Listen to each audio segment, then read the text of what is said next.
Hi there, my name is Lewis Gray and I'm going to be talking to you today about pedagogy in youth. So, first thing we're going to be talking about is the development of psychosocial qualities. Now, as we know, previous research studies have shown that growth and maturation both play a massive or a significant role in developing and influencing change of these psychosocial qualities for both boys and girls.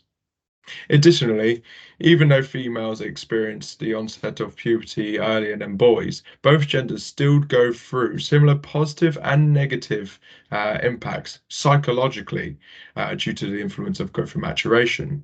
As we see on the screen, both genders do go through different rates of maturation and have different maturity statuses throughout both sexes. For example, early maturing girls experience increased fat mass and lower motor control, making it very difficult for them to competently perform specific motor patterns or specific skills compared to their late maturing counterparts, which inevitably decreases their self-perceptions, self-worth, and self-esteem. However, this is the complete opposite for early maturing boys, and I'll talk about this later on in the presentation. Now, moving on to our early to middle childhood.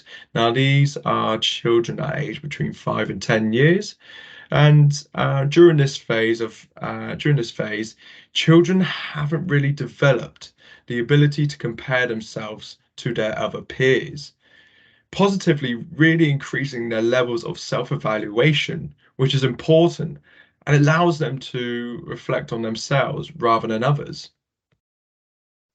Second of all, we also know that kids have a very high self-perceptions of themselves, as their primary source of feedback is from their parents or their family. And usually this feedback is by the majority, or if not all, quite positive. This helps to foster this sense of competence and kickstarts the industrious feeling that comes with the self-inflated competence. Okay, so moving on, we got the late childhood to early adolescence. So this is roughly around 11 to 14 years. Now, during this stage, a large majority of this phase is influenced by the physical changes, such as like adolescent awkwardness, and obviously stimulated by the onset of puberty, which I was talking about earlier. Now, without repeating myself too much, I said that early maturing girls do suffer from decreased self-perception with the onset of puberty due to their increased fat mass as well as their lower motor control.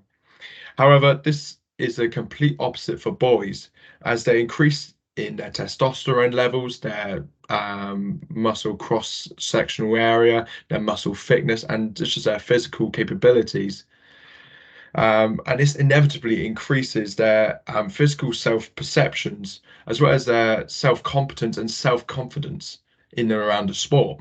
However, with the change or the fluctuations of self-perceptions between the genders, self-esteem levels are also to decrease for both genders at this time, as there's a shift from self-evaluation, so more of like thinking about themselves, to peer comparisons, where they are comparing themselves to other people, ultimately increasing the level of dropouts or no participation in exercise, as the children simply lose their self-belief or self-worth by comparing themselves to others. Okay, now we're moving on to the middle to late adolescence. Now, in this phase, children are roughly around 14 to 18 years old, and really, this is a major part of a child's physical and psychological changes that happen in both males and females, which really are heavily impactful on an individual's self-perception, as well as their own, as well as our own ability. Now, during this period, individuals start to identify competencies and ability in their own sport. Therefore, obtaining this high level of self-belief and self-perception will build greater levels of engagement within their chosen sport. Allowing athletes with higher levels of physical competence and self-confidence will help them to strive in this phase and is even more likely to carry on in this chosen sport. As we've seen through lots of previous studies, adolescence awkwardness is very common during this phase and can become very difficult for children to maintain their high levels of their own physical self-perception as they're comparing themselves to other peers during this difficult phase where they're getting longer limb lengths. So it's very difficult for them to obtain those high levels of self-perception.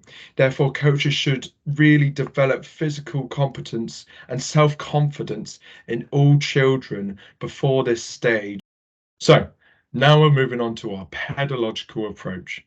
Now, what does this mean to S&C coaches? So from the information I've spoken to you about before this, I believe that S&C coaches should make sure that they are prepared and organized for before, during, and after the session to help maintain or increase a child's self-competence, perception, and confidence in their sport. For example, as both boys and girls go through different rates of maturation, S&C coaches should create an interdisciplinary environment whereby preparing a flexible session with regressions and progressions to help adhere to these fluctuating rates of maturity. During a session, another example, an S&C coach should always look to build a good rapport with athletes, increasing good personal growth with the coach to athlete relation. Now, what are my key strategies to specific maturity groups? Now, the first one I'll be talking about is task relevant or irrelevant choices. Now, in this, it could be a very good method to improve an athlete's self-competency and confidence by creating a sense of ownership. For example, they could choose between two challenges that target the same adaptation that the S&C coach is chasing. Or, on the other hand, in the younger groups, you could also use task irrelevant choices, such as picking the color of a cone, sort of like equipment, and selecting who they get to work with within the group, effectively keeping feelings of autonomy and confidence high to keep coming back to the next session. And finally, conducting a start with less to more approach. Now, this can be related to any age group or any maturity group specifically, because the more you try to do within a session, increases the likelihood of a more chaotic environment, effectively decreasing the quality and the competency learned from the session itself. Therefore, it's important to think back to these fundamentals of getting to know the group, providing good levels of feedback, and providing a range of choice to help build relatedness or peer acceptance, competency, and autonomy within each individual. Thank you for listening.